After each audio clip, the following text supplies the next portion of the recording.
Welcome to another edition of The Walking Dead. Welcome, everybody, to another episode of EPL on Class is in session, hitting the books on Pub Sports. This is another exciting edition of the main event on Talking Ants. Class is in session, Pub Sports Radio, college football hitting the books Monday, November the 28th. Ian Cameron and Conor Mac with you as always, ready to break down conference championship week. Actually, it's one of my favorite weeks of the year in college football. We're going to get the conference titles decided across the board. A lot of fascinating conference championship game matchups coming up this week. And if you're watching this show live with us here on a Monday afternoon, I hope you enjoy Conor and I together and doing shows, because you're going to see a lot of us today together doing shows. We've got this show, we got Net Profit later, and we've got the net live stream of NFL later tonight with Steelers Colts. So it is a loaded Monday here on the channel. But looking forward to conference championship week. Conor Mac, I saw on Twitter, if Conor Mac, make sure you're following him on Twitter as well as me. I was looking at your Twitter account over the course of Saturday as the college football action was unfolding. It looks like it was a damn good Saturday for you. And I know it was a damn good Saturday for me. 58 pregame wagers in college football on Saturday. 41-17, my friend. 41-17 for me in college football on Saturday. A terrific Saturday. I know you had a strong Saturday. Tell us about it. Yeah, it was Friday was really good. We swept the board Friday. And then I went like 11-3. And I think Notre Dame, I think they play again. And I'm not trying to rip SC. I think the game's closer. But hats off to USC and everything they did. But let's get to it. Let's get to this week. I can't wait. Yeah, absolutely. It's all about what is ahead. And what is ahead is conference championship week. We'll break down every single conference championship game taking place this week in college football. But before we get to that, the first game this week is actually a MAC conference regular season game, a rescheduled game that was postponed due to that big blizzard, that big snowstorm that hit Buffalo a few weeks ago, the same storm that forced the Buffalo Bills to move their game against the Cleveland Browns to Ford Field in Detroit a few weeks ago. It also wiped out a game between the Akron Zips and the Buffalo Bulls, and that game is going to be rescheduled and played this Friday afternoon. So that is where we will begin, with a rescheduled makeup game in the MAC regular season game between the Akron Zips and the Buffalo Bulls. Right now, we've got Buffalo 13, actually down to 12.5 in some spots here. Home favorites, 55.5 being the total in this game. Buffalo, a huge double-digit favorite. Now, this game, I think in a perfect world, if Buffalo had hung on and beaten Kent State on Saturday to clinch bowl eligibility, get that 6th win, I don't think they would have played this game. I don't think Akron gives two shits about playing this game. They've had a dismal season. They probably just want it to end at this point. And Buffalo, if they had gotten the 6th win, they probably said, you know what, we wouldn't have made a big deal of trying to get this game played. But because Buffalo blew it against Kent State, and man, did they blow it. They led pretty much the entire game, and then they ended up losing 30-27 in overtime against Kent State. But because they lost that game, they're still sitting on 5 wins, and they still need one more win to become bowl eligible. So that means they pretty much have to play this game so that Buffalo at least plays out their full regular season schedule and at least has the opportunity to become a bowl team. So they will have another crack at it here against Akron. This is on Friday afternoon at 1 p.m. Eastern time. Buffalo, certainly motivation is there, but, this is not a team that's playing their absolute best football right now. The defense has kind of struggled the last few weeks. The losses to Ohio, Central Michigan, and then Kent State last week. Defense couldn't get a stop with the game on the line. That's a little bit concerning when you're laying double digits here in this spot. What do you get from Akron now? An Akron team that obviously has had a rough 2-win season, 2-9 straight up. Yet they're only 5-5-1 ATS. So you actually have been able to cash tickets with Akron at times. In fact, you look back at their last 8 games, they are actually a profitable 5-2-1 ATS during that time. They've been competitive in some spots. You look at their recent MAC conference games, 7-point loss to Central Michigan, 6-point loss at Kent State, 6-point loss to Eastern Michigan, and then they absolutely destroyed Northern Illinois, a bit of a stunner on Saturday, 44-12. I mean, we talked on Saturday on the Pub Hub that, Akron might be worth a look there with the points, but I don't think we expected them to go to DeKalb, Illinois there and just rip the doors off Northern Illinois like that. 44-12. The quarterback who's got the start here was pretty damn good for Akron. Yeah. Jeff Undercuffler. That's one of the best names I've ever heard. Jeff Undercuffler. He was the starting quarterback for Undercuffler. Reminds me of that Tom Green show skit they did many, many years ago. Undercutter's Pizza. Undercuffler. All right. Anyway, that's enough of that. Jeff Undercuffler, 21 of 32, 312 passing yards, 3 touchdowns, 1 interception. Played very well. They ran the ball with Cam Wiley, 128 rushing yards on the ground. Like I said, this Buffalo defense is suddenly scuffling a little bit. I think it might be too many points, honestly. We've already seen this Buffalo team, choke away a lead against Central Michigan, blow a lead against Kent State. They're not playing with the utmost confidence right now. Defense is playing worse. I like the offense, don't get me wrong, but and the betting markets are also thinking that this line's a bit too high because the money's come in on Akron here in the early part of the week. So I definitely would lean Zips here, and I would lean to the over as well because, look, if this Undercuffler guy plays, certainly saw some offense from them. That both of these teams, their game on Saturday went over the total. So as long as the weather's decent in Buffalo here on Friday afternoon, 55.5, 56 where this total is, I'd probably look at betting this one up and over the total. Connor, what do you think here of this rescheduled MAC conference game Friday afternoon, Akron-Buffalo? Yeah, I mean, I can't believe they're playing this, but I guess they agree to it. Why not? Buffalo wants to get bowling.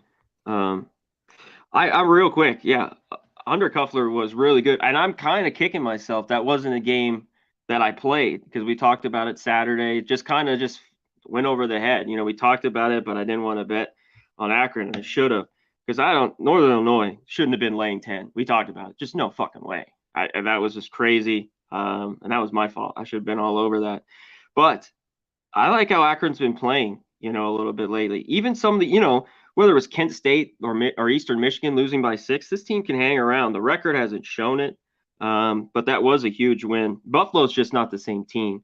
The only thing is they're at home. Does Akron really care? I mean, they got to be feeling good, though, after that win. So for me here, it's the points. And overall, Buffalo kind of been an over team. That last game got over. And same thing with Akron. I remember that Miami, Ohio game kind of went under. There was one other one, maybe Liberty on their schedule, but they've been a pretty good over team, right around 60 points, Akron game. So I lean over a little bit as well. I think take the points and lean over. Yeah, exactly. That was the Akron defense. Let's not forget, they're pretty bad. I can't explain how they just all of a sudden held Northern Illinois to 12 points. Well, I can. Cremascoli is a bad quarterback. I've seen enough of that kid now for Northern Illinois. Yeah, he's not very good. The Italian Paisan ain't getting it done here for Northern Illinois down the stretch at the quarterback spot. And Buffalo's got a good offense still, in my opinion. They've got Snyder at quarterback. It's funny. I believe they're kind of using as a bit of I think he was originally a quarterback, and they're using him more as a running back now, believe it or not. At least they did last week, Matt Myers. It was the weirdest thing, but it worked for a large part of that game, and then the defense folded. So bottom line is I trust both offenses more than both defenses, so I agree with the overlook. And like I said, I would lean to taking the points, believe it or not. Again, must win doesn't equal will win. It's very important to remember that. How did betting a team that was in a must-win spot to guarantee they were in the Pac-12 championship game work out if you bet Oregon, on Saturday? So same thing. You don't just bet a team because they've got to win the game, and that's the thing. And not only that, but Buffalo's laying 13 here. Or Ohio State. Yeah. There you go. This is Jam Ohio State Day on the Hitting the Books show for our guy Big Show, and rightfully so. He's got every right to be excited and happy and throw some shade at Ohio State for a big win for Michigan, humiliating them in the second half of that game. It's funny. I heard some people say prior to that game Saturday, it was just a fluke. I mean, Michigan got their one win at home in Ann Arbor last year against Ohio State. Not going to happen again in Columbus, where they haven't won in 22 years. Well, they're eating some crow here on a Monday afternoon, those people. Oh, yeah. Yeah, I know. I don't want to get into it. I heard it all week from everyone. I saw it in some of these comments from our show, which always is a great place to look. That Michigan had no shot. So Yeah. Shout out to Ohio State by a million. Shout out to those people, though. We thank you for watching us here on the Pub Sports Radio, Hitting the Books show. You make the show better. You really do. All right, next up, Conference USA championship game. First of the rest of the games, by the way, are conference championship games. By the way, we've got North Texas taking on UTSA, the Roadrunners. Meet. Now, this is a true home game for UTSA at the Alamo Dome in San Antonio. Some of these conference championship games are at neutral sites. Some of these conference championship games are at the home team or at the home field of the team with the better record. That is the case here in the Conference USA championship game. It's a legit home game for UTSA at the Alamo Dome. They're 8-point favorites here, 67.5 being the total in this game. First thing that stands out to me is certainly the potency of both teams offensively for the duration of the conference season. I mean, you look back at just the conference results for North Texas in terms of their offense. They put up 45 on Florida Atlantic, 47 on Louisiana Tech, 40 on Western Kentucky, 52 on Florida International. They had a couple weeks where the offense was a little bit down. They lost to UAB. They didn't really get things going in the second half. They had a great first half on offense, kind of shut down after that. And then the Rice game last week, they won 21-17, but keep in mind the weather was pretty bad in that Rice North Texas game. So it was definitely a weather influenced result. Still a very good offensive football team, no question about that. Austin Aune is, I think, damn near close to 30 years old. It feels like he's been the quarterback here with the Mean Green forever. And he certainly led what's been a very capable offense. You look at the statistics here for North Texas, 30th in passing yards per game in the country, 21st in rushing yards per game, very balanced on offense, 17th in total yards per game, 473 total yards per game, 6.9 yards per play on offense, which is pretty impressive when you look at it. On the flip side of the equation, you've got UTSA and their own very prolific offense, led, of course, by the dual threat quarterback, Frank Harris, who really isn't running the football as much as he has in the past. He's really made a very concerted effort to develop as a pocket passer, really, become more of a just bona fide passing quarterback. And he's really done a great job of it here for UTSA. He's been marvelous throwing the football this year for this team. I think you throw out the result against UTEP, that they escaped by the skin of their teeth, 34-31 in that game. It was a bit of a flat spot. They had already locked up their spot here in the conference championship game, and they kind of played like it through much of that game. But, the overall numbers this year for Harris, 69.6% completion rate. How about over 3,500 passing yards, 27 touchdowns to 7 interceptions? Pretty good ratio there. This to me, first thing that stands out to me is we probably see points. You're not going to have much in terms of weather impeding these two teams in this game. And you look at the point spread here in this game. It's also very interesting to note that, the last 2 years for North Texas versus UTSA, they beat them last year, 45-23 as 9.5-point dogs. And keep in mind, a bit of a flat spot in that game for UTSA. But North Texas kind of justified that they match up pretty well against UTSA, perhaps, when earlier this year when these teams played in the conference regular season, it was 31-27 UTSA. They only won by 4. North Texas was a 10-point dog in that game. It ended up being a very close competitive football game. So, on first inclination is UTSA's done a great job the last few years in terms of winning these conference championship games at home, but both of those were against Western Kentucky. This is a new opponent now for them this year, North Texas. But you look at the recent 2 head-to-heads here, Mean Green versus Roadrunners. They've been the last game was a 1-score game, 4-point game, and last year North Texas won handily. So it feels like you're laying a bit of a premium here with UTSA. Certainly would lean to North Texas, was certainly above a touchdown. I lean in that direction. I like the over, though, certainly. I think we're going to see a good deal of points in this game. Total has already moved up from 66.5 to 67.5, and I agree with that move. Connor, what do you think here, Conference USA title game? Yeah, I got to hit a shout out to the chat. Everyone in here, hit the like button, all that. We got DJ Big Boss in here. He said Pac-12 refs. No shit. Earl Sports thinks Alabama, TCU, and SC could still lose. Possibility. Dana, John Lee, what's up? Nasty Nate. James S. What's going on? Mr. Always Prophet. What's going on, my man? Yeah, there's injuries both backfields for both these teams. So they're both dealing with it with running backs. But I go back to that game a few weeks ago, and I think it goes over as well. That first half was just really the first quarter, I think, was scoreless. And then the second quarter, there was like maybe a touchdown or two. Then it just exploded, still ended up just short of that total. I think if there's just as long as there's a couple touchdowns, it probably is on pace, right, for this total. I had this more like 5. Can UTSA win here? I think so. North Texas has got blown out. Their defense has kind of been hit or miss all year long. I still remember when UNLV blew them out. That was a long time ago. But, yeah, and you got to think North Texas is remembering that game, though. They thought they had won it with 30 seconds left, and they go right down and win it. Does UTSA. I see a good one. I lean the points. It's just over a touchdown. I got to lean North Texas here, and there should be points, but I don't know if it gets there. So the total, I don't know if I'm going to be on the over.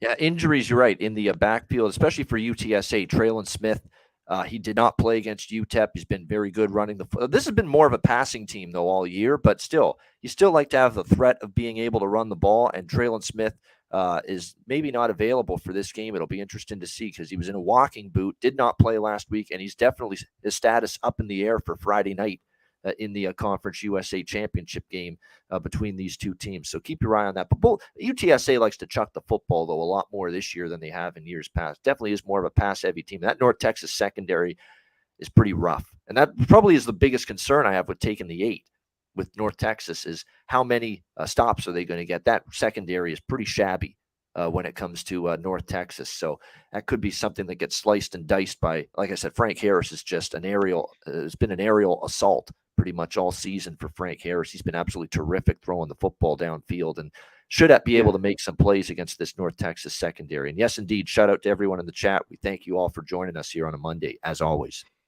I think North Texas, real quick, I thought they played their best, most complete game about a month ago with Western Kentucky, that blowout. And the last 2 weeks, they beat Rice, 21-17, and then they got blown out by UAB. So sliding a little bit is North Texas. All right, next up, we've got the Pac-12 championship game. This is also on Friday night. The Utah Utes taking on the USC Trojans. This is on Fox, this game. I believe it'll be Jason Benetti and Brock Heward on the call for this one. We've got USC 3-point favorites, 67 the total. Now, this is a neutral site game. This is going to be at Allegiant Stadium, Conor Mac's backyard in Las Vegas on Friday night. USC, by the way, opened a 1-point favorite, 3-point favorites now in this game. People impressed with USC, and after that Notre Dame performance, it's hard not to be. And look, the defense was better by USC standards. It still wasn't perfect. It wasn't, it's not obviously the 85 Bears. It's not a Alabama caliber defense, not anywhere close. And they still give up yards. They still give up points. But compared to some of the other games USC's played this year, is a step in the right direction for a defense that we think is kind of the weak link of this USC team. There is nothing weak about USC's offense. I mean, my goodness, what Caleb Williams is doing and what he did to a pretty solid Notre Dame defense. Remember, Notre Dame made Clemson look silly a few weeks ago with their defense, shutting down DJ Uiagalelei and that Clemson offense completely in that game. And that same defense was gashed pretty much from start to finish by Caleb Williams and the USC Trojans last week. It was very impressive, 38-27 win for USC. I know Travis Dye is a huge loss at the running back spot for the Trojans, but boy, I think Austin Jones kind of made up for it. I think Austin Jones made everybody feel, hey, you know what?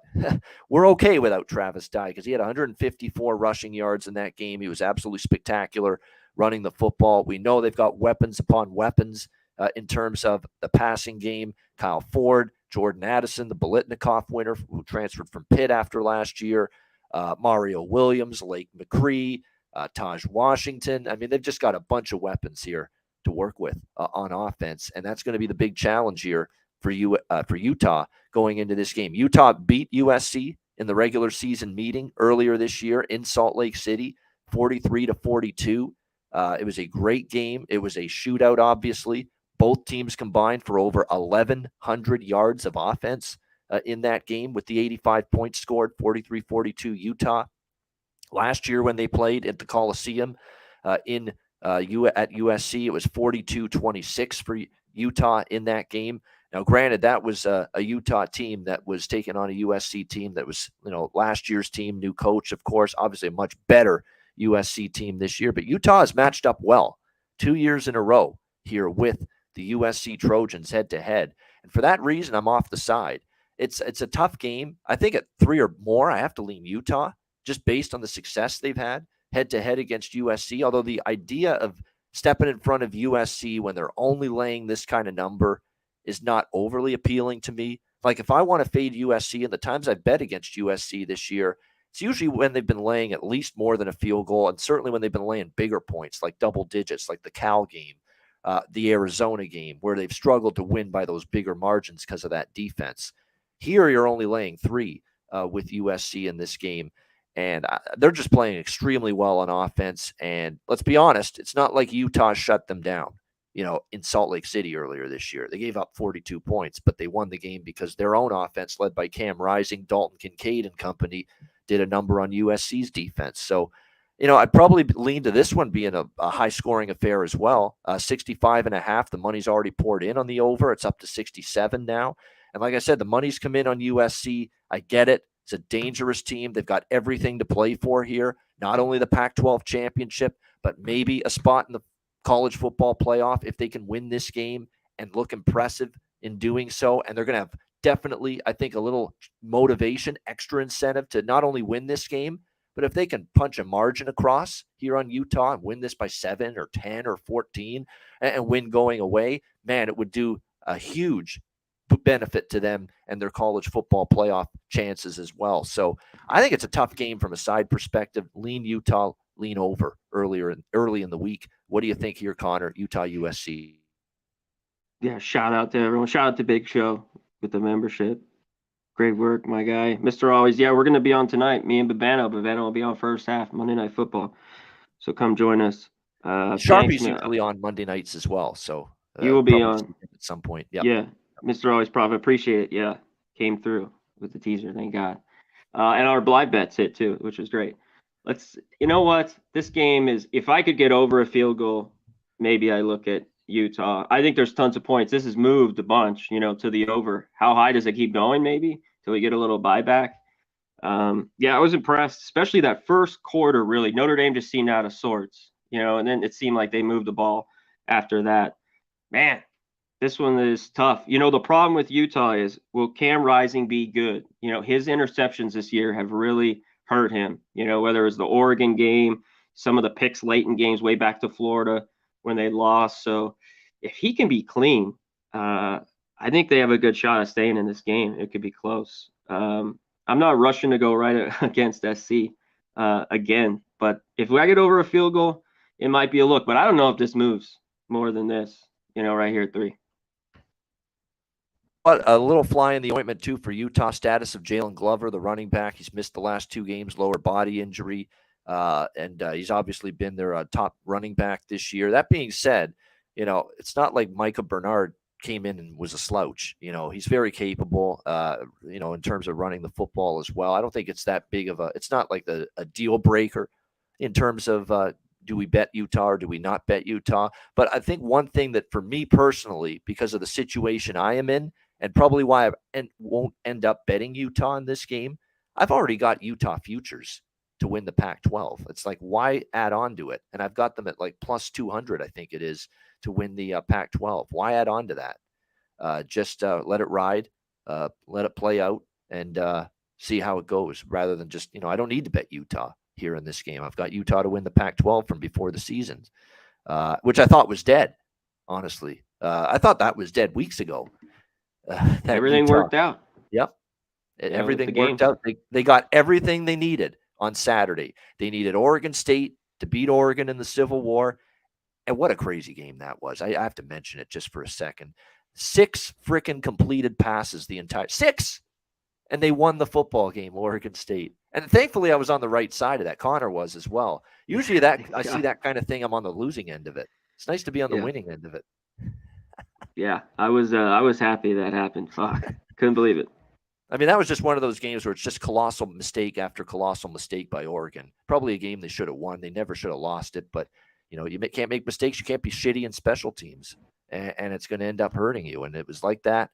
Turnovers were bad. A couple of costly ones for Oregon. So Utah needed that. And then Utah needed Washington also to win the Apple Cup against Washington State on Saturday night. And they got that as well. So they got both of the things they needed, an Oregon State win and a Washington win on Saturday. They got it. And that is why they and not Oregon are here in the Pac-12 championship game on Friday night against USC. All right, next up, we go to Saturday. The rest of the games are all on Saturday. Big 12 championship game, Kansas State, TCU. We've got TCU just 2.5-point favorites here in this game, 62 being the total in this game. This game taking place at Jerry World, AT&T Stadium, Arlington, Texas, home of the Dallas Cowboys. That's usually where the Big 12 championship game is every year. Isn't it curious that TCU, undefeated, and they're only laying 2.5 here? Now, it is a neutral field. It's obviously not a true home game here for TCU, but obviously this game's in their own state. You would think that still TCU faithful will turn out in droves for this game, for an undefeated team with a chance to be in the college football playoff and complete an undefeated season. Obviously, there's going to be some great turnout and support, you would think, for the Horned Frogs here in this game. But I think it's important to, before we even get into the actual matchup with these two teams, I think it's important to look back at the context of the regular season meeting between these two teams earlier this year, where Kansas State jumped on TCU early in that game, all over TCU. It couldn't have been a better start for the Kansas State Wildcats in that game. What were they up at one time? 28-10 in the second quarter against TCU. And then all of a sudden, quarterbacks started dropping like flies for this Kansas State team. Adrian Martinez got hurt, and of course, he's been injured pretty much ever since. Will Howard comes in at quarterback. He actually plays well, moves the team. They're still pretty much ahead well into the third quarter. He gets then injured. They lost both of their starting quarterbacks, their top two quarterbacks in that game. And then they had to finish the game with Jake Rubley, and he was not very good at all. So I remember that game very well. And that's when everything just fell apart for TCU. They lost the lead. They ended up losing the point spread cover as well. They were getting, 3.5, 4 in that game. They ended up losing 38-28 to TCU in that game. The quarterback injuries changed everything. So this, to me, Kansas State can compete, in my opinion, here. Kansas State could even win here, in my opinion. Look, TCU played, I can't figure out if that was just Iowa State was absolutely pathetic or TCU was that good. I think it was a combination of both on Saturday. Yeah, I was going to say both. Yeah. They made a lot of mistakes. You can't turn the ball over against that team and that offense and Duggan and Kendre Miller and all that weapons they have. And Iowa State did just that. They did the worst thing you can do when you play a team like the Horned Frogs, and they paid the price for it. You look at Kansas State, they're a machine right now. The way they finished the season with 3 straight convincing victories, 31-3, they pummeled Baylor, 48-31 over West Virginia, pretty much wire to wire in control over Kansas, 47-27. Now TCU obviously step up from all 3 of those opponents, no question.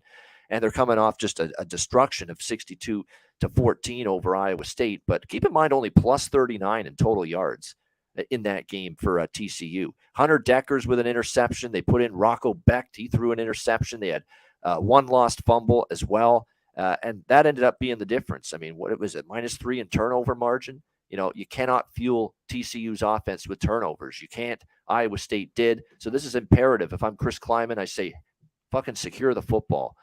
Take care of the football. Do not turn it over if you're going to give yourself a chance here against TCU. But I don't think this is the slam dunk that people seem to think early in the week, though. TCU only -2.5. Kansas State was beating them up in the trenches early in that game. And I can't get that out of my mind. And now you're in this last step away from completing this perfect regular season. This is when you feel the pressure at its utmost, potentially. I wouldn't be shocked either way in this game. I think it's a high variance game. I could see a lot of different outcomes. I could see TCU winning a close game. I could see TCU winning comfortably. And I could also see Kansas State winning this game. I really could, because they definitely took it to TCU before they started having their quarterbacks dropping out like flies due to injury in that game. So this is one game I don't really know if I'll be betting it from a side perspective, but it just feels like it's a little buyer beware, at least in my opinion here, with TCU only laying 2.5. And keep in mind the last 3 games, you look at the statistical matchup here, Kansas State offense, 6.1 yards per play, more than TCU's offense the last 3 games. The Kansas State defense, only 0.1 yards per play worse than TCU in the last 3 games. Statistically, these teams look freaking even. And in fact, K-State's offensive numbers, yards per play, have been better the last 3 games compared to TCU's. I think this is not a slam dunk that people seem to think. That's what I hear. How could TCU only be laying 2.5? I think there's a reason for that. Kansas State was taking it to them early in that game than the regular season meeting, and then it completely changed when Martinez got hurt, Howard got hurt, and that's when things got away from them. I think this is a tough game for TCU, and it'll play out that way on Saturday afternoon. What do you think here, Conor Mac, Big 12 championship? Yeah, I mean, we all remember that game at TCU, taking it to them so early in there. I mean, I think that's just in the line here. On the neutral field, how close that game was, or, Kansas State leading for so long. And you mentioned all the quarterbacks that went down. Then TCU has done what they've done, take care of business in the fourth quarter. I think if you like Kansas State, maybe look early. And this is a game to bet live, like you mentioned. Get something gap. It's under 3. It could be tricky. TCU's down has been money at the end in 1 games. I think Kansas State, you mentioned, their defense at times was impressive. In the last few weeks, though, Kansas still put 27 on them. I mean, the week before that, West Virginia hung 31. They won comfortably. So they think there's points here. That first meeting, 38-28, I was right at this total. This one's tough for me. Everything you mentioned, I always talk about everything when everything's on the line to go undefeated, go to the playoffs. Everything, tightens up. I don't want to use any bad language, but you know what I mean. This is the last step of the staircase, the last bit of the mountain you have to climb if you're TCU. And this is the game where you feel it. That pressure ratchets up even more. Yep. K-State's got to be light. They got to be like, fuck, F these guys. We were beating them, like you mentioned. And then our third string quarterback, blah, blah, blah. So they got to come in loose here. I think this is a good football game. So that's it. I have nothing right now on it. Watch it. Enjoy it. Watch it and bet it live. I like the over 2. I might wait. I've got this feeling, though, it's going to be a slow start. I think the points might be tough to see early in the game. I could see a little tightness in TCU. I might bet a live. I certainly wouldn't bet an under in this game. We already saw 66 points in the regular season meeting. And I just don't bet unders with TCU. And last week, even with Iowa State trying to slow it down, they still ended up going over the total in that game. But I might look for a live over in this game rather than bet it before the game starts, because I think we might get like a little bit of a sluggish start and then the points explode. And I've actually kind of seen that kind of pattern in the Big 12 title game over the years, where it's actually a bit of a sluggish start and then the points start to explode later as the game goes on. But it is at the same time, the reason why I'm still reluctant to fade TCU here is if it's a close game, you really want your money against this kid, Max Duggan, to make the big play at the end of he's just done this consistently. And there's also this narrative out there about TCU, and some of it's legit, that they're a little lucky. They're lucky to win a bunch of these games. The Minnesota Vikings of college football. I mean, I can't think of 2 teams that have been, oh, they're lucky, oh, they're frauds, oh, they're lucky, oh, they're frauds. At what point do we just say salute, tip the cap, and say, great job finding a way to win? At what point do we just do that instead of just looking at the negative of it? Oh, they're lucky as shit. Oh, what a luck box this is. How about we just say, you know what? They find ways to win games. It's a good football team, as good football teams are supposed to, as good football teams do. At what point do we give them credit for just finding a way? I mean, why don't we ever look at it from that sphere? Why is it just, oh, they're lucky. Oh, they're lucky. They're not going to keep this up. They're not going to keep this up. Maybe you just keep it up. I mean, I've seen people just bang their heads against the wall, fading these teams like the Vikings in the NFL, like TCU here in college football, and they keep finding a way to win. And so, and this, all that, and that's all this Max Duggan kid does. Game on the line, puts his team in position to win, Yeah, he's moves them been down great. the field. Did it against Oklahoma State. He did it against Baylor. He's done it a bunch of times this year. And that's the big fear in this price range of going against TCU, is that this game is still close and in the balance, hanging in the balance in the latter minutes. You really want to fade this kid to make a big play to win the game, because he's done it all year for TCU, Max Duggan. That's the big question you got to ask yourself. What do you think of that comparison, Connor? Doesn't it feel like to you as well? TCU and Minnesota Vikings. Half the people think, oh, they're lucky. They're not. They're a fraud. They're not the fourth-ranked team in the country, even though they're undefeated. And all they do is find a way to win. Yeah, hey, I can't. I think the Vikings, though, have done well. I think they'll have problems. And in the end, I think TCU would if they played Georgia. But this team's been unbelievable. You know what? I was thinking to myself, because I don't even remember. Do you remember this, Ian, what they were to start the year? The number to win the national championship? TCU? Oh, they were definitely north of 100. Yeah, Definitely. I mean, I was thinking over 200 something to 1. If some people out there, yeah, actually, that'd be crazy. Wild. And here they are with absolutely a shot here right now to at least be in the playoff. And obviously they have one more obstacle, one more hurdle here to overcome. And we'll see if they're able to do that here in this matchup against the Kansas State Wildcats. All right. Next up here, we've got the MAC championship game, Toledo and Ohio. This game always is played at Ford Field in Detroit. How about this move? And I knew it had to move. Because I actually bet it this morning, and I didn't even get the best number anymore. I got 3, and it's already down to 1.5. Like, it opened 4.5 Toledo. I got 3. I didn't even get the best number, and now it's 1.5. Toledo as favorites here, 55 the total. I couldn't believe Toledo was laying 4.5 in this game. I really couldn't. I was shocked. Couldn't believe it. I mean, to me, Ohio is the class right now. I think because Toledo is, they think of the West Division always as the better division, top to bottom, not so much the MAC East Division. But when I look at these two teams, how do you not look at Ohio as the superior group right now? And look, we have obviously question marks about Curtis Rourke's status. And I believe part of the reason, too, that Ohio's taken money is the Ohio Bobcats are optimistic they will have Curtis Rourke potentially for this game. We'll see about that. No, he's done for the season. He's done.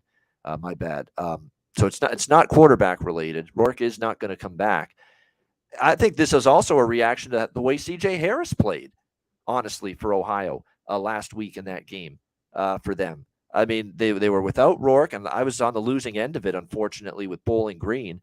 He came in there. They needed that win to secure their spot in the MAC championship game, and he played great. He was running with the ball. He was throwing it very on point. He looked like he was comfortable and ready to go in the absence of Rourke. And, obviously you're going to miss everything that Curtis Rourke does for you at quarterback, but C.J. Harris acquitted himself very well last week against Bowling Green. So that's why I still have confidence that Ohio can win this game. And Toledo, they have had major issues on defense. Their defense has gotten worse and worse with each passing week. It's also why they've been brutal favorites against the spread. DeQuan Finn, he's in the game one week. He's out the next week. He came back from an ankle injury against Western Michigan last week, and he couldn't have been more worse than he was. I mean, 5 for 11, 35 yards, 2 interceptions against Western Michigan. It looked like a guy that wasn't ready to come back from that ankle injury. Honestly, he was that bad against Western Michigan. So they have a decision to make here. Jason Candle, the head coach. Do you go with Finn, who struggled down the stretch, who's been banged up with the ankle injury down the stretch, or do you turn to Gleason at the quarterback spot for this MAC championship game? So they've got questions at that position. Now, you are getting the worst number now than what it once was. This opened Toledo -4.5. It's down to -1.5. But even now, I still think Ohio is going to win the football game. So I would still take the Bobcats here at this number. Like I say, we've been fading Toledo every week virtually the last several weeks. Now, they're not the level of favorite they've been in these recent games. Now they're down to less than a field goal. So maybe you could argue the other way that, hey, now there's finally some value on Toledo here, laying less than a field goal, but not for me. I still think Ohio's the better of these two teams. What do you think here, Connor? MAC championship game. Yeah, this was surprising. There's some football teams, they're just not the same as they were to start the year. You know what I mean? That after they got like blown out to Ohio State, but they won a bunch of games after that. They played San Diego State tough, but these last few games have not been good. Finn, Gleason, both haven't been good. Both have been throwing picks like crazy. I mean, I got to think they think they're going to have a good game here. Ohio, all they've done if you've took them is made you money. 8-0 since whatever, October 1st. They've been great. I'd have to take them here. I got it too. Over. I took a money line. I took it over 3.5. I still think they win this football game here. You mentioned, I think Harris has been fine. It's so short though, one game, but he looked a lot better than what Toledo just played Bowling Green, and they beat Toledo. Bowling Green did. So to me, it's just Ohio or nothing in this game. And if you don't love them, stay off and watch this one. It might be closer than you think in the end, but it's got to be Ohio here. That's it. Got to be Ohio. I agree with that 100%. Like I said, don't mind C.J. Harris being at quarterback. That performance he put out there against Bowling Green was very solid, in my opinion. And look, this is going to be a balanced offense anyway, Ohio. That's the way it's always been. They're not going to just throw the football exclusively. They're going to look to run the football quite a bit. Bangura and company. And like I said, C.J. Harris is a dual threat. He has 65 rushing yards in the win against Bowling Green. So I think he's very capable of playing a good game here in the MAC championship game. All right, Sun Belt championship game next up. Coastal Carolina, Chanticleers, Troy Trojans. Again, this is in the home field of the team with the better record, and that, of course, is Troy. They get to host this Sun Belt title game at Veterans Memorial Stadium in Troy, Alabama. Troy, how about this move? Troy opened as low as 4.5, believe it or not, in some spots. Most books, by the time they posted the opening number, it was already up to -7 for Troy, and now it's 10.5 with Troy as home favorites in this game, 48.5 the total in this game. So this line move is twofold. One is the quarterback injury for Coastal Carolina with Grayson McCall. That's number one. Number two is, if anybody saw Jarrett Guest play quarterback last week for Coastal against James Madison, couldn't have been uglier. The offense just couldn't get things going, and the defense just got absolutely just picked apart by James Madison. Todd Centeio and that Duke's offense, they did whatever they wanted against Coastal Carolina, and people see that. People see an offense that was even, and that's concerning. You had basically an extra week to prepare. You're coming off a bye week. And I like Jamie Chadwell as a head coach and an offensive mind. He usually cooks up some kind of good scheme, regardless of any situation, personnel, quarterback, or otherwise. This is usually a good enough coach where we can see him get his offense in a position to at least have some level of success, some level of production. And they could not move the football against James Madison. And now you've got to trust this backup quarterback, this offense, which couldn't do anything against James Madison off a bye week with extra time to prepare, against hands down the best defense in the Sun Belt, Troy. That is the issue you've got here in this game. It's hard to envision Coastal moving the ball and putting up a ton of points in this game. Now, can you trust Troy's offense? I trust their defense. Their defense is phenomenal. But can you trust their offense now that they're laying 10.5 in this game? Because that's always been the little bit of a hiccup here with Troy, is that their offense is not explosive. It's not dynamic. It's move the football, matriculate the ball down the field, and put up points that way. Now, the last 2 weeks, we have seen that offense explode on the scoreboard. But again, against two of the worst defenses in the conference. You can't compare UL Monroe and Arkansas State to Coastal does have, prior to last week, that is, a pretty good defense. Now, was that a one-off that they were just ripped apart by James Madison? This is not a bad defensive team, Coastal Carolina. And Troy, while their offense exploded the last 2 weeks, like I said, you can't ask for worse defenses to face in this conference pretty much than UL Monroe and Arkansas State, where they put up 48 against Arkansas State. They put up, obviously, 34 against UL Monroe the last 2 weeks.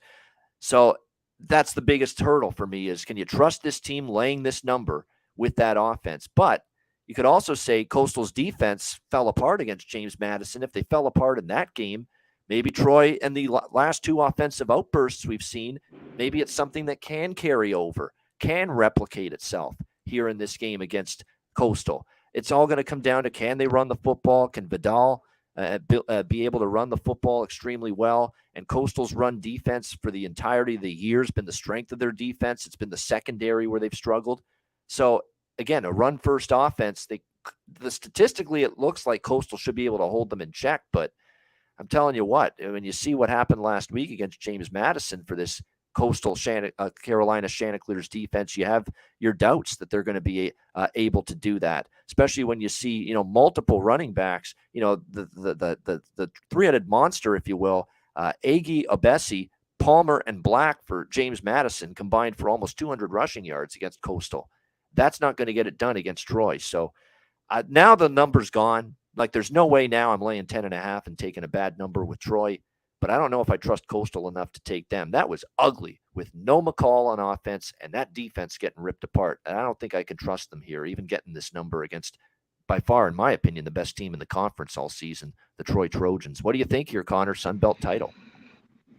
Yeah, I think this is just the weight on McCall in this game. I mean, that they were nowhere to be found against James Madison. And James Madison, I thought, would play up for that game with all those seniors at home. But Coastal, it seemed like they scored early there and just nothing. They couldn't move the ball at all. Well, they'll have trouble moving against here at Troy. They've been nothing but money for me all year long. Troy has been. And finally, like these last few games, I was willing to lay it with them. They've been scoring some points because sometimes with this offense, I haven't been crazy about laying points. So if, the green light now is McCall. I mean, he's this big, 2-time Sun Belt Player of the Year.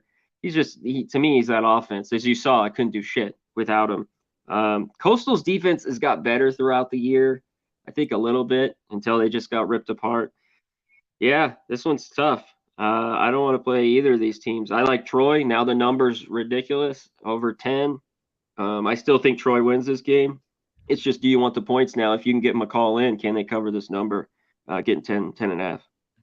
You know what? I've really, for the years here since he's been here, said Jamie Chadwell can plug in any quarterback. He's going to have success. They'll be able to have success and move the ball on offense. But then I saw last week, and I'm like, that theory's kind of been thrown to shit a little bit. I mean, just extra time to prepare in a bye week, and that's the offensive performance you put out there with Guest at quarterback. It tells you how good Grayson McCall has been. No question about that for Coastal. And it's going to make me think toward next year when he's gone and they've got to break in a new quarterback. Is he going to be able to fill those shoes adequately? Because I always think there's some programs, Texas Tech, Oklahoma State with Gundy all these years, that it's plug and play. We lose a quarterback, the next guy comes in and he's good. And he's going to move the offense and we're going to have success. And I thought Coastal was at that point now with this team, with this coach, that you just scheme up. The next quarterback comes in, you scheme it up, you game plan, you get it ready for the next opponent, and you're good to go, and you're going to score points. That did not happen last week against James Madison. So maybe we've got to rethink that a little bit. Maybe Grayson McCall is even better than we thought. Maybe this program's going to miss him even more than we thought after he moves on after this season. Yeah, this is rough for them. I think he's going to play. From what I've heard, he's been getting better and better each week. I think he's going to be a go. So maybe there'll be some value. You think Coastal will be that bad again? Chadwell, you talk about how good of a coach he's been. So I don't know. Maybe this gets to too many points. They cover. Yeah, I mean, they're reacting like he's definitely out. And we should point out he's questionable. He's not been ruled out yet for this Sun Belt title game against Troy. But you'll definitely know if he's in, because I'm sure there's going to be some money coming in on Coastal if he is confirmed in later this week. So stay tuned for the status on that. All right, next up, the AAC championship game, American Conference, UCF and Tulane. We've got Tulane 3-point favorites here, 56.5 the total. This is, again, a conference championship game where the team with the winning record, or the better record, gets to host it. So this is at Ullman Stadium in New Orleans. So Tulane home game essentially here. I like Tulane here. This is actually one of the bets. I knew I was going to be on Tulane right away. Not only revenge for losing at UCF earlier this year, is the one bad defensive performance they've had all year. I think they make amends for that. Plumlee is still very much banged up. There's no question about that. He tried to play through it against South Florida, was scuffling along, and Gus Malzahn had to end up turning to Mikey Keene at quarterback to essentially rescue themselves. That's exactly what it was against South Florida. a 46-39 narrow escape in the war on I-4 for UCF last week in that game against South Florida. And look, it started pretty bad for South Florida. I'm like, man alive, are they really going to get just destroyed on their home field in a rivalry game? And sure enough, that thing turned around in a hurry for South Florida, and they ended up nearly winning the damn game as 19-point dogs against UCF. UCF's, we're going to have to see here. Plumlee's banged up. Will he start? And even if he does start, he wasn't always effective last week against South Florida. And do you go with Mikey Keene, who at times this year has played well in the absence of Plumlee? So quarterback decisions to be made here for UCF going into this game.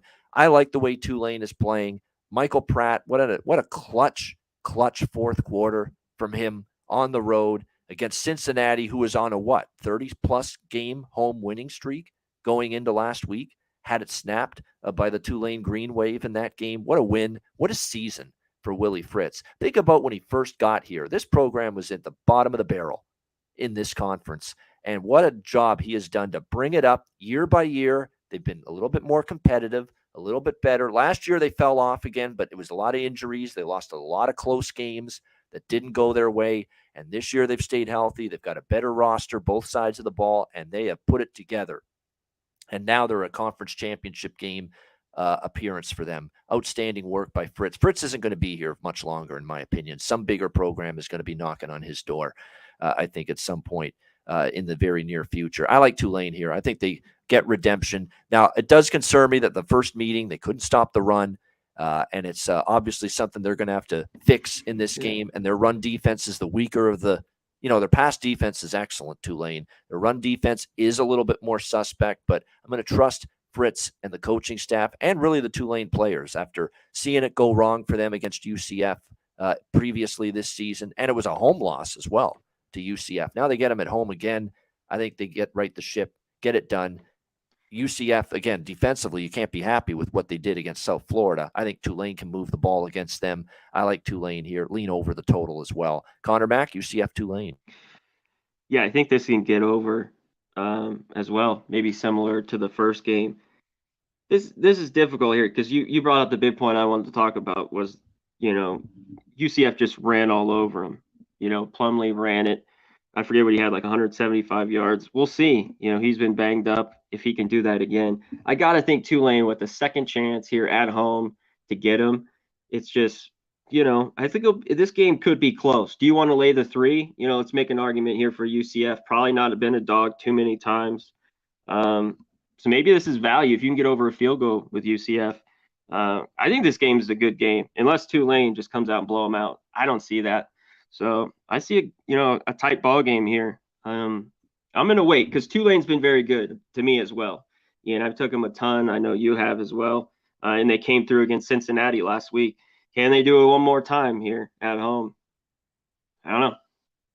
That's the big question. Absolutely. And by the way, I want to point out, Tulane offense +3 yards per play.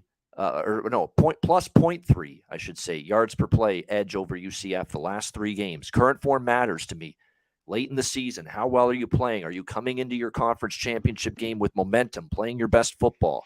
Tulane plus 0.3 yards per play edge, their offense over UCF.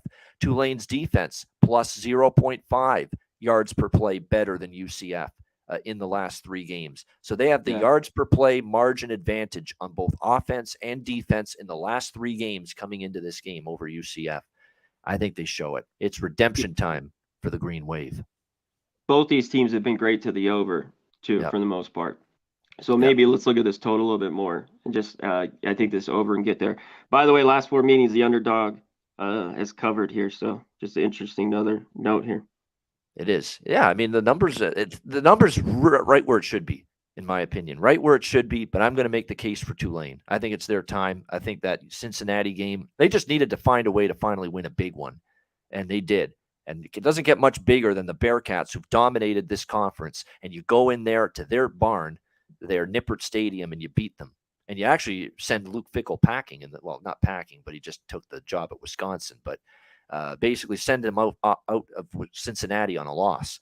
So well done by Tulane to get here to the conference championship game. Mountain West championship game, Fresno State, Boise State. We've got Boise right now, 3.5 point home favorites, 53 the total. This game at Albertson Stadium, Boise, of course, gets to host this Mountain West championship game against Fresno. Money's come in on Fresno. I agree with it. Obviously, now you're not getting the best of the number now, but when I look at this game, I think Fresno's got a very good shot winning it. I like what I'm seeing. They're playing some dominant football here down the stretch. Since they got Jake Haener back, it's been a different football team. Both sides of the ball have played better. We know offensively, they've obviously been a whole hell of a lot fucking better with Jake Haener than it was with Fife at quarterback. But really, to me, it's been the defense has picked it up as well in recent weeks. And one thing you have to keep in mind here about this Fresno State offense is they are going up against a Boise secondary that's been strong, but I want to point some things out about this Boise schedule. You got to mention it. I mean, you look at it and you say, wow, third best pass defense in the country. Well, it's all schedule related. Look at Boise's teams they've played. UTEP doesn't throw the football. San Diego State's a terrible pass offense. Colorado State's a horrible pass offense. Nevada's a brutal pass offense. Wyoming runs the ball. They don't throw it a ton. Utah State last week actually did have success, throwing the football against them. Of course, you're going to have the third best pass defense in college football based on the numbers when you're playing a bunch of teams that either suck throwing the football or they don't throw the football. I think there was a game there against Air Force too. Yeah, triple option team. They're not going to throw the football much. I mean, no wonder your pass defense numbers are going to look pretty good right now. So, when I look at it here, it's a situation where be careful looking into that third ranking with Boise State's pass defense and thinking it's all what it's cracked up to be. I don't think it is. So, when I look at this matchup here with Fresno and Boise, I look at this as a spot where this is now finally where Boise secondary is going to get, maybe they are legit, maybe they are really good. But how do you know that when you play Wyoming, you play Nevada, you play Colorado State, you play Air Force, a triple option team, you play San Diego State with a limited passing attack downfield, UTEP, not known for throwing the football. I mean, how on earth are you going to evaluate that team legitimately in terms of their pass defense? That's the issue here, I think, going into this game with Fresno and Boise. It's going to be, this is the best passing attack maybe they've played all year. I mean, BYU can throw the football, and that's the one team that moved the ball through the air against Boise in the 31-28 loss for Boise against BYU. So I like Fresno here anyway. As long as it's 3.5, I think it's still worth a look in this game.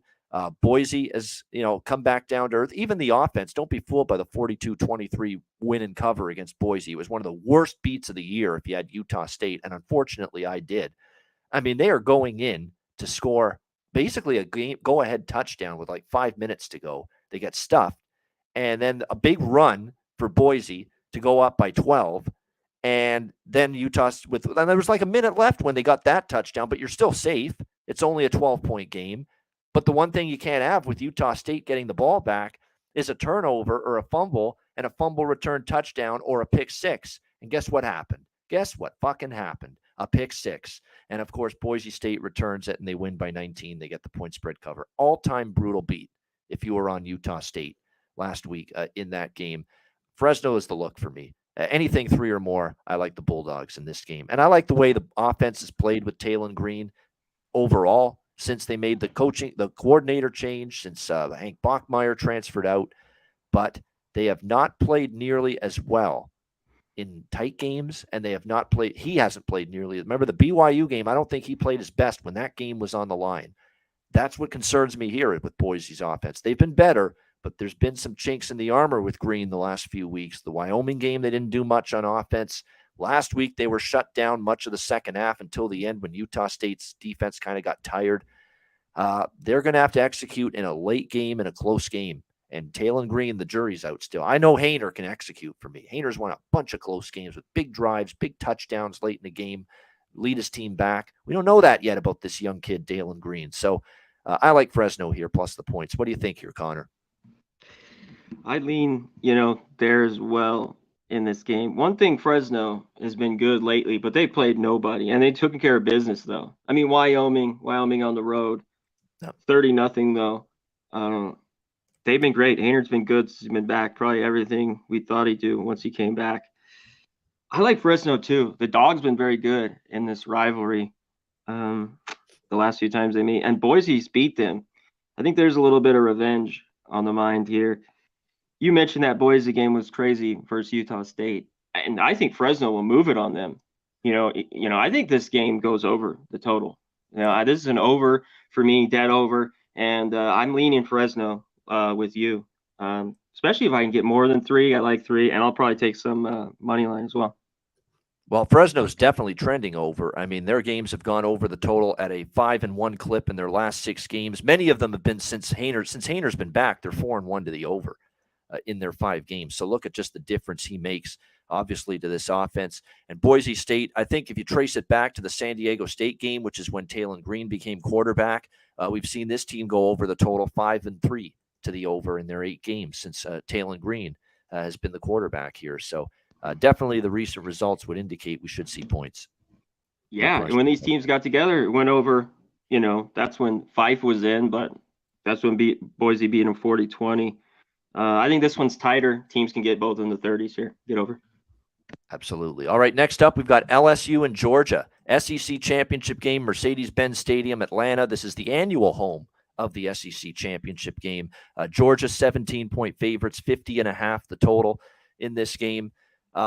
Certainly the betting markets, whatever public, excitement level there was to maybe take the points with LSU in this game, it's gone completely out the damn window after that performance against Texas A&M on Saturday. Now, you could argue that, hey, maybe A&M it shouldn't have been a flat spot. LSU is a dark horse playoff contender still, as long as they win that game last week. So it shouldn't have been a flat spot for Brian Kelly's team. They should have been, hey, let's take care of business here. It's probably not going to happen, but we've still got at least a bit of the door open to be in the college football playoff if we beat A&M, and then we beat Georgia here, certainly in the SEC championship game, and they fell flat. They ended up losing 38-23. It was not a pretty performance from LSU on either side of the football. Daniels was okay, but not great, not compared to what we've seen from him in recent years. But they got absolutely gashed on the ground by Texas A&M. That's where this game was lost. I mean, Devin Akane, 215 rushing yards, and then Daniels throws on an extra 39. So over total of 275 rushing yards for A&M. They just absolutely went to work on LSU's run defense. And just did whatever they wanted to do here in that game. Now, will they be better here against Georgia? You would think so, but how many times, and I know I've been victimized betting against Georgia at times in spots where I shouldn't have, and I was on them against Oregon in the first game of the year, and they just whipped Oregon. They absolutely destroyed an Oregon team that turned out to be pretty good this year. And then they played, what was their next big game that they had? Oh, yeah, Tennessee, that big showdown that everyone was excited about. And they won and covered 27-13. And in fact, the final score was closer than the way that game actually played out. Georgia definitely took their foot off the gas pedal with a big lead in the second half against Tennessee. So in their 2 biggest games this year, 2 toughest opponents, Oregon and Tennessee, they won and covered easily.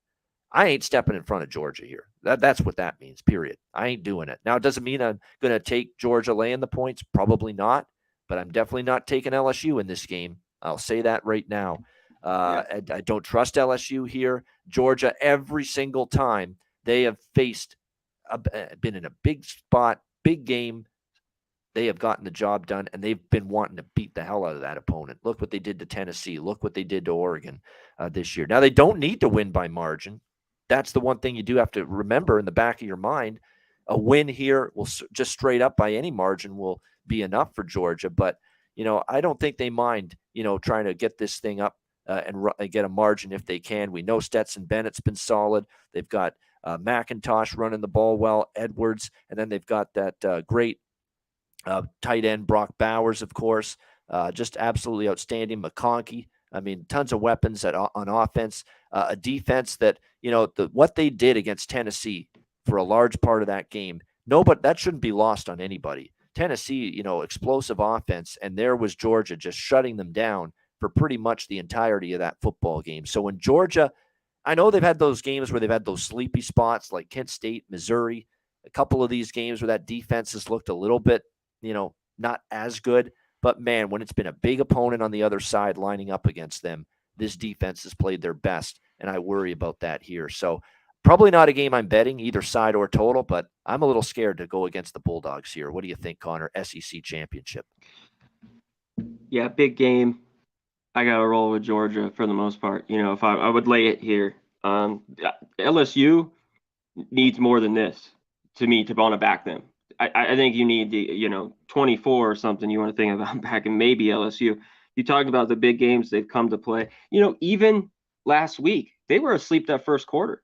Like the defense, just Georgia Tech scored. I mean, in the end they got blown out, but they didn't wake up there. So maybe you like LSU early if you like them. If you think they're going to, kind of be sleepy early.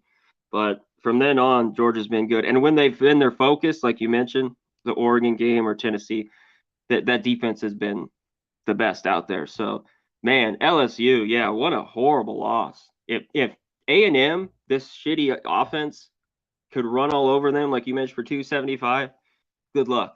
They better bring their A to A game, and that's still not going to be enough. They could lose, by 10 or so. So I'd lay it here. I mean, that is the scary part. I mean, you're giving up that yardage, 275 on the ground to A&M. What are Kenny McIntosh and DeJuan Edwards going to do for Georgia here against that run defense? What could they possibly do if I don't want Brian Kelly in a big game either. I know he beat Bama or whatever this year, but no. We do have to give him that. He beat Alabama, but you're right. I mean, in terms of the bigger picture, the grander scheme of things, over the years, going back to Notre Dame, you're right. Not exactly someone that's put his best foot forward in these kind of spots.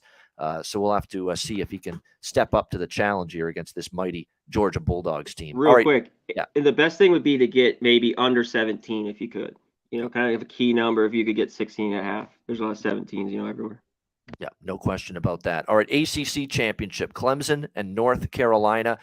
We've got Clemson 7.5, 8-point favorite, 63 the total. Now, this is a neutral field game, but it's Bank of America Stadium in Charlotte. It's still pretty damn close to North Carolina's campus, Chapel Hill. So, but again, Clemson is South Carolina, but they'll travel a ton. Obviously, it's Clemson. It's obviously a very passionate fan base. I'm sure they'll have a great turnout, but so will North Carolina. You'll see a lot of baby blue, I'm sure, in the crowd for the Tar Heels in this one.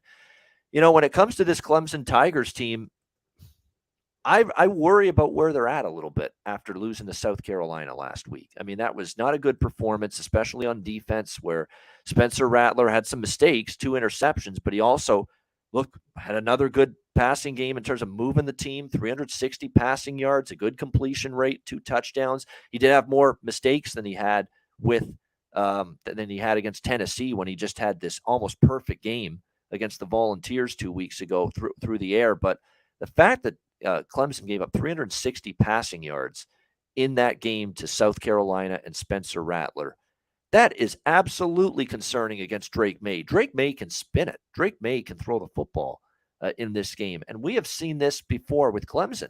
Their secondary, Sam Hartman and Wake did a number on that secondary earlier this year, even though Clemson was fortunate enough in that game to escape in overtime.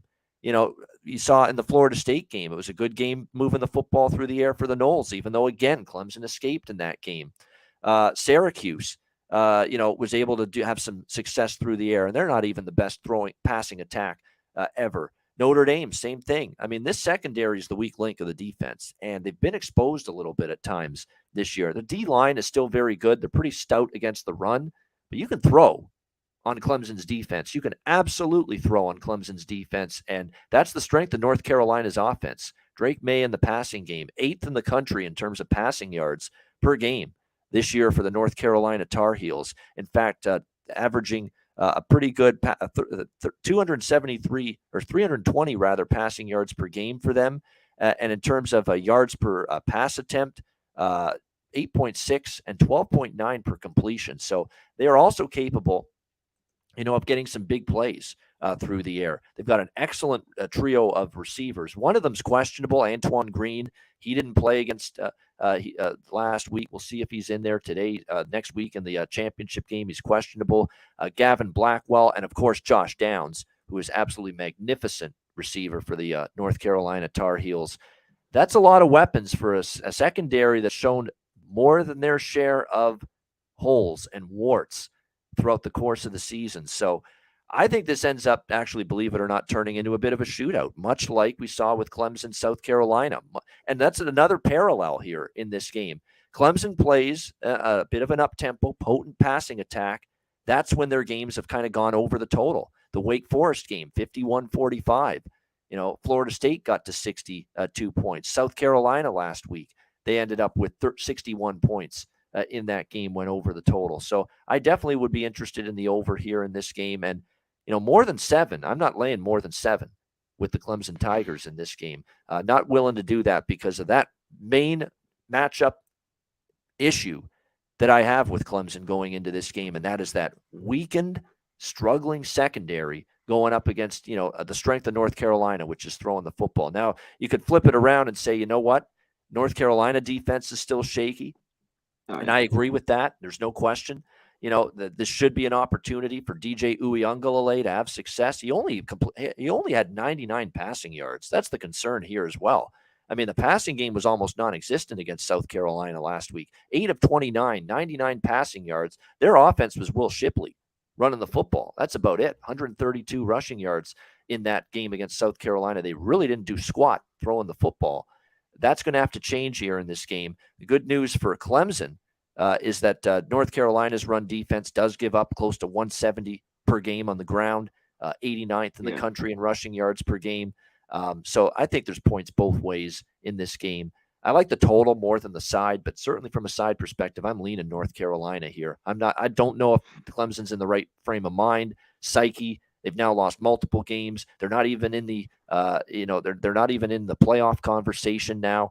You got to work. I know the ACC championship is still something you want to win, but this team's used to being in the playoffs and being in the national championship hunt. They're not even in that.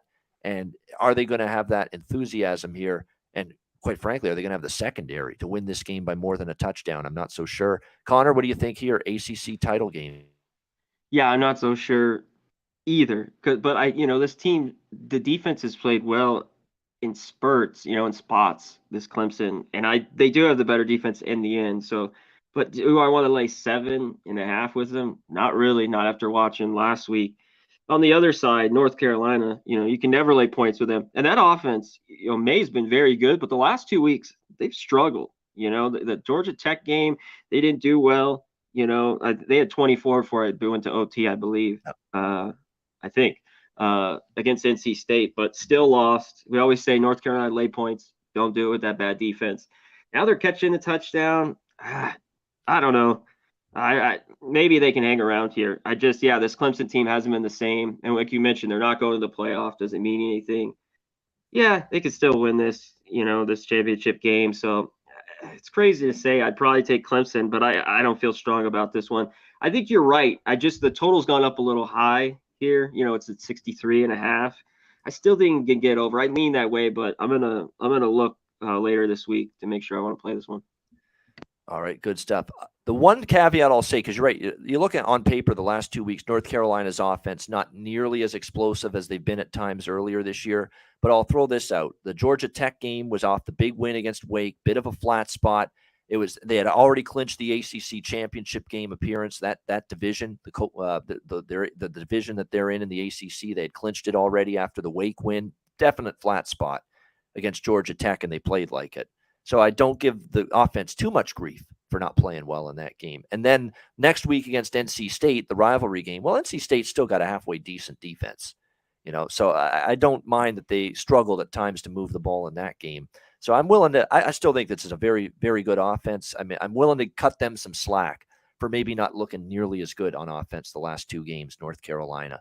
We'll see how they fare here, because I think this is where you get them all up again at their highest level. I'm sure they're chomping at the bit to play and maybe beat Clemson, this North Carolina team. So I think they show out here. Okay, the back door could be open. you know, with the 7, if it's a 14-point game or something like that. So be leery of that. Yeah, definitely. All right, final game for this edition of Hitting the Books and our final conference championship game, the Big Ten championship game, Purdue and Michigan. We've got Michigan 16-point favorites, 51.5 the total in this game.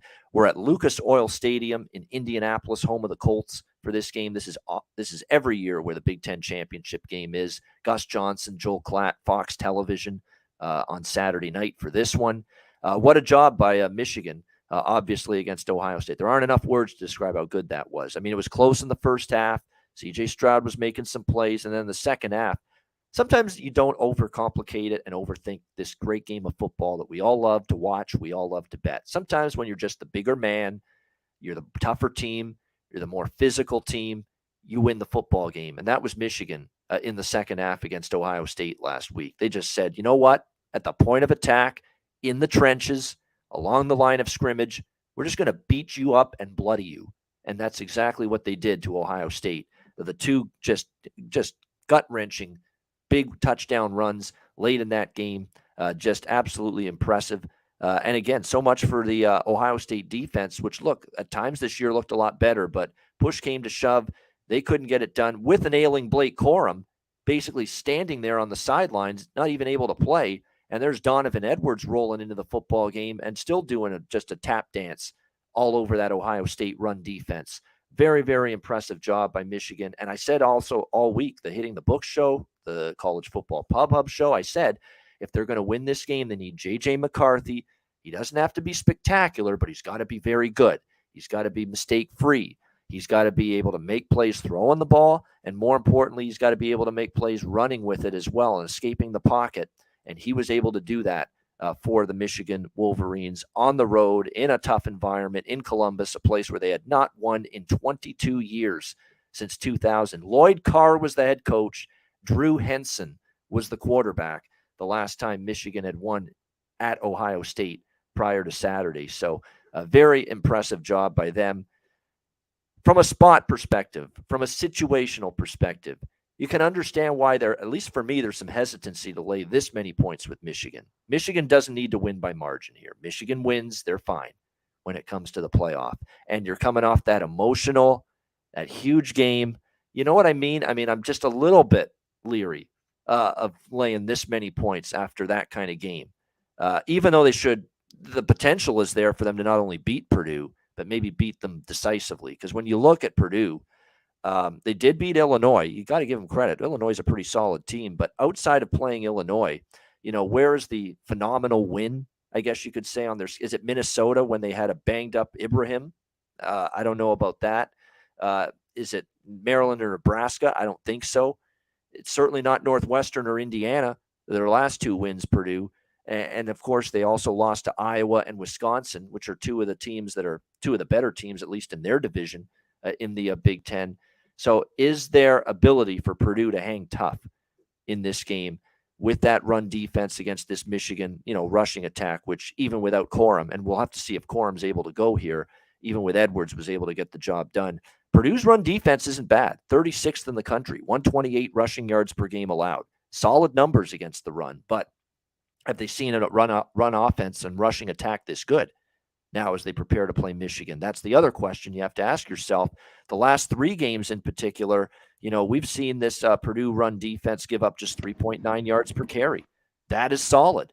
That's what you want to see, when you're playing a team like Michigan. So that's going to be the big matchup here. Purdue's run defense, the numbers are good, but at the same time, they have not faced a ton of the kind of teams that will run the football to this high level of capability like a Michigan will. That's going to end up being the big question here in this game. You look at series history. Now, they haven't played in a few years, but, Michigan has dominated Purdue. But, again, all of those meetings were more than 5 years ago or previously. So you can't really put too much stock into that. This is really a game where I'm probably not going to have a strong take on it, feel for it either way, side or total. I will say this. There is some truth to the fact that Purdue is an underdog. Is not a bad way to go this season. You look at their results catching points. Penn State in the first game of the season, 35-31. They were 3.5, 4-point dogs. You either lost barely or you pushed. They were 1.5-point dogs at Syracuse. They lost by 3 right in that game. So as dogs, they lost by 4. They lost by 3. Dogs at Minnesota, 1 outright. Dogs at Maryland, 1 outright. 1.5-point dogs at Wisconsin. They'd lost by 11. But again, 11 keeps them in this game. They also had 6.5-point dogs at Illinois. They won that game outright. So this is a team that when they've been priced as an underdog, they haven't lost a game by more than 11 points all season long. But the caveat is all of those teams aren't as good as Michigan. So that's always the counter argument to that. So that's why the back and forth that I'm basically spewing right now here on Hitting the Books is the very same back and forth I'm having in my own head, in my own brain, in my own mind right now. And it's probably why I'm going to end up ultimately passing on this game. But what also would concern me is Aiden O'Connell in the passing game is very good for Purdue, and they're capable of moving the ball through the air, where even if Michigan's up by 3 touchdowns late, fall asleep, play prevent defense, passive defense. And as I always say about prevent defense prevents you from covering. That's why I think it should be called prevent defense. And you worry something like that might show up late in the game if Michigan's up by 3 touchdowns. So tough call all the way around. I'd actually slightly lean Purdue if I was forced to get involved in this game. What do you think here, Connor? Purdue, Michigan, Big Ten title. Yeah, hats off to Michigan, especially in that second half. That's what I think you go to here. I think you like Purdue, take them early. Maybe Michigan off the huge win is just a little asleep. Get Purdue, even first quarter, first half, you can get them 9 points, 8.5. I think they can linger. And Michigan showed it again, even though they had a pretty good first half. They just shut it down the second half. So I think at halftime, take Michigan, depending on what's going on. Michigan wins. I just don't know, if they cover this number. You know what? The Purdue against the run, the defense kind of been hit and miss. I know they were beating Indiana. They gave up 200 yards last week, but they only gave up 98 to Brown, in Illinois. So McCarthy was phenomenal. Was he going to throw it around again here? Maybe. That kid played great. He played unbelievable. Biggest game of his life. He came up big. But another big one here. So Michigan wins. Yeah, I just don't know in the end. I'm going to look Purdue early here and then maybe bet Michigan live at halftime, especially if the game's close. Yeah. Now, Michigan secondary was excellent in the second half against C.J. Stroud last week. I can't believe how well they played. They shut down Emeka Egbuka. They shut down Marvin Harrison Jr. C.J. Stroud was held in check. The 2 big receivers for Ohio State really didn't do a whole lot in the second half after they had some success in the first. I mean, they held them to 3 points in the second half in Columbus. A very impressive defensive effort. Purdue, we like their pass offense, but we know they don't have the quarterback. Like Aiden O'Connell's good, but he's not C.J. Stroud. The receiving, I like Charlie Jones. He's outstanding, but there's sometimes questions about who consistently steps up behind him in the passing game. Like, I'm sure Michigan's not stupid. They know take Charlie Jones out of this game and force O'Connell to find some other options at wide receiver for Purdue in this game. He's been great, but again, someone else is going to have to step up. This is a Michigan defense that we just saw them just completely blanket one of the best offenses in the country in Ohio State in that second half. And, they're going to need a lot more than just O'Connell to Charlie Jones can't be the only thing on the menu offensively for Purdue, or else it's going to be a long night. They got to have other receivers step up for them. They do. And if this was under 51, I think this can get over. Purdue, especially early on, was a good over team, playing in some of these Big Ten games like Minnesota or Northwestern, the games that stayed under. But I think it could get over because I think Michigan will score on Purdue, and then Purdue could get a little bit as well. So I think this could just creep over, especially if you can get under 51 here. I think the good comparison, Conor Mac, is the fact, well, first of all, it's indoors, obviously climate controlled here in Indianapolis, so fast track as well. Weather won't be an issue for this game. And you look at Purdue's game against Illinois. I mean, it's basically a mirror image matchup. Illinois is going to run the football a lot, slow it down. Michigan's going to run the football a lot, slow it down. And yet that Purdue-Illinois game, what was the final score? 31-24, 55 total points. That would still be enough to get over this total. So I'm kind of with you there. I think if I were to play the total in this game, I'd lean that way over at 51.5 because, Michigan's going to run the football a lot. Tick, tick, tick goes the clock. They're going to play slow, but they're very efficient, as we've seen. very efficient on offense. And sometimes you can overcome lack of pace with great offensive efficiency. And maybe we'll see that here from Michigan in this game. And I agree with you on Purdue. If you like Purdue, I would at the very least split it up first half, full game. I wouldn't put the entire wager on the full game. I would at the very least split it up first half and full game, if not put it all on the first half. Because I think that's where Michigan maybe early in the game's a little lackadaisical, coming off the high of the Ohio State performance. Purdue catches them a little bit early in the game with maybe some trick plays, which you can never put past Jeff Brom to put into the offense early in the game. So I'm with you there. Purdue at least put some of it on the first half if you're going to bet the Boilermakers here. I love it. There you go. All right. I love it too. What a show. I mean, this was great stuff. I mean, we could take our time. We had less games this week. Really take our time, do a deep dive into every single conference championship game this week. Certainly hope you all enjoyed it. Those of you watching, hit the like button. We appreciate it very much on the way out. But great show. Next week, we will have a show, by the way. It's going to be bowl season starting, and we are going to start to preview some of those early bowl games. Now, last year, I believe we did 2 bowl shows on back-to-back Mondays.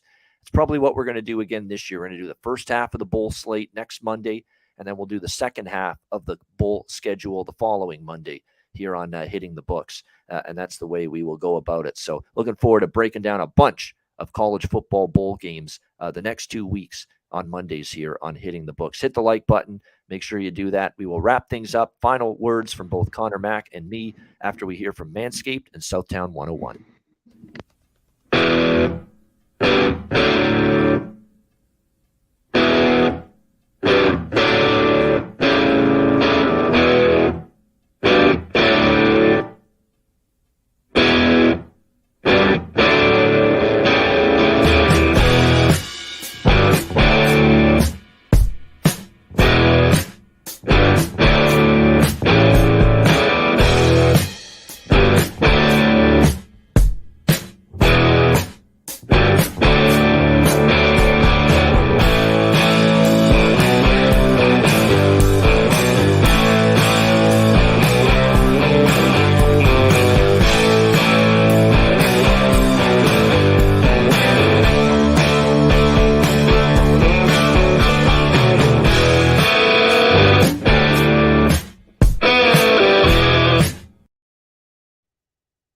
All right, Southtown 101. When you're in San Antonio, Texas, stop in. Great food, drinks, live music, DJs, karaoke, and, of course, manscaped.com. Get 20% off your purchase of anything on the website using the promo code PUBSPORTS. All right, that is another edition of Hitting the Books in the books for a Monday. Connor and I are back with Net Profit at 5 p.m. Eastern, and we're back for the NFL Live Bet Stream Steelers and Colts tonight. So a lot more of him and I together, whether you like it or not. Here on a Monday still to come. Connor, final thoughts. Yeah, just check us out. 5 Eastern college basketball is here. This is really feeling it. You get the bowl games after this week. College basketball. So I'm hyped. I am hyped. And Monday Night Football. Yeah, join us tonight. It should be a lot of fun. Can't wait. Not the most glamorous matchup, but it's always a glamorous betcast here on Pub Sport we'll make Radio. it. We'll make Beers it will flow. Bats will flow. Hopefully we'll be winning. Let's rock it. Exactly. And believe it or not, I'm always excited to watch Pittsburgh a little bit more since they put Kenny Pickett in as the quarterback. I want to see how this kid develops over the course. He seems to be getting better and better slowly with each week. I thought he played well against Cincinnati, even though they didn't win last week. The defense kind of disappointed them, but he did. He played well, I thought, Pickett. So he's starting to play a little bit better. We'll see how he fares here against the resurgent Colts, who were this close to being 2-0 since Jeff Saturday took over as the head coach. They beat, obviously, the Raiders, and then, of course, they nearly beat the very good Philadelphia Eagles last week. Nearly, probably should have won, but they blew it late. But either way, it's been a resurgent team effort-wise since Jeff Saturday's taken over. So that's tonight. Thanks to everyone for joining us. Hit the like button. I will also be back at 4 p.m. Eastern for NBA Pub Up with the original OG Monday version of the NBA Pub Up show with the original crew, myself, Ski, Dutch, and Wham all together for that at 4 p.m. Eastern. Looking forward to that. For Conor Mac, I'm Ian Cameron. Thanks to Big Show in the background on the ones and twos. Have a great week. Enjoy Conference Championship Week in college football, and we will talk to you again next Monday, same time, 1 p.m. Eastern, 10 a.m. Pacific, for another edition of college football hitting the books right here on Pub Sports Radio. Welcome to another edition of the Boxing Dead. Welcome, everybody, to another episode of EPL on Class is in session, hitting the books on Pub Sports